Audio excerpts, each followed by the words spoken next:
Welcome to the Instagram stories for Tuesday, March 15th. I'm your host, Daniel Hill. I recognize that it's the Ides of March. Normally I would make a joke about this, but based on the world's political scene and what's happening right now between Russia and the Ukraine, really not kind of a jokey situation. The biggest news of the day is that Instagram has been blocked in Russia.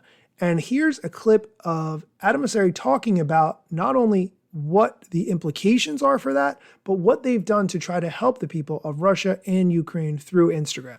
The Russian government has decided to block Instagram in Russia, cutting off millions of people from loved ones and friends around the world. We know that over 80% of people in Russia on Instagram follow an account from outside of Russia. The situation is terrifying, and we're trying to do all that we can to help keep people safe. We've made encrypted chats available to everyone in Ukraine and Russia. We've encouraged everyone in the region to make their accounts private, and we've made it so that you cannot see who another account follows for safety reasons. We've also pledged $15 million to humanitarian efforts, and we've seen 750,000 people on the platform raise over $30 million for similar efforts. We've also created an information hub for people in the region, even if they move from country to country, to make sure they have access to good information and context. There's more information available in my link in bio. And if you're interested in donating, I encourage you to donate to Save the Children, International Rescue Committee, or CARE.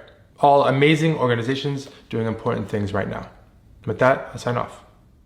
I try to stay out of politics as much as possible on this show. I want it to be about Instagram, but I do want to point out Nick Clegg, who works at Meta. He's the president of global affairs. He's been there for a long time, made a very long post on Twitter about the fact that the Russian government is considering designating Meta, Facebook as a whole, as an extremist organization for its policies in support of speech. He says, in part in this tweet, quote, "I want to be crystal clear. Our policies are focused on protecting people's rights to speech as an expression of self-defense in reaction to a military invasion of their country. The fact is, if we applied our standard content policies without any adjustments, we would now be removing content from ordinary Ukrainians expressing their resistance and fury at the invading military forces, which would be rightly viewed as unacceptable." He continues, quote, "To be clear, we are only going to apply this policy in Ukraine itself. We have no quarrel with the Russian people. There is no change at all in our policies on hate speech as far as the Russian people are concerned. We will not tolerate Russophobia or any kind of discrimination, harassment, or violence toward Russians on our platform." End quote. I will, of course, include the link to this tweet in case you want to read it for yourself.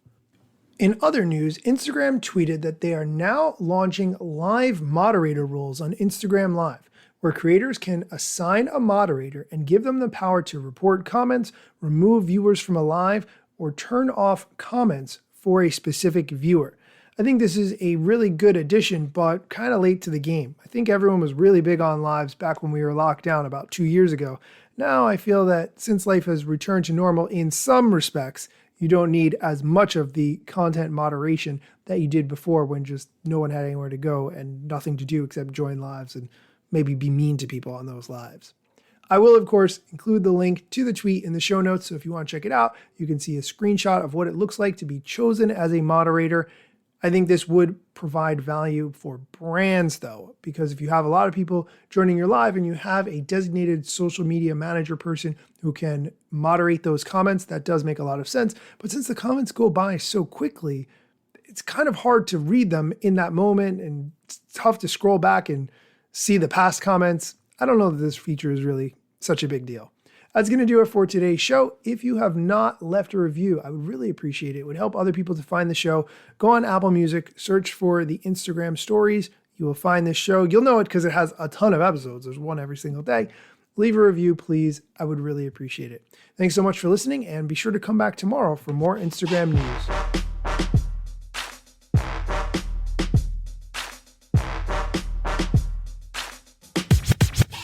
I'm not yet a member of the Instagram team, but my podcast covers many Instagram themes. But the name, image, logos are trademarks of Instagram and the LCC in the USA and every territory. Everything I publish independently. Until they let me run my team and start to pay my salary. Not sponsored or endorsed, no lies, no fallacy. I use their logo with permission, not malicious or callously. No trademark violation, filling all criteria. Follow me on Instagram or Twitter at Daniel Hill Media.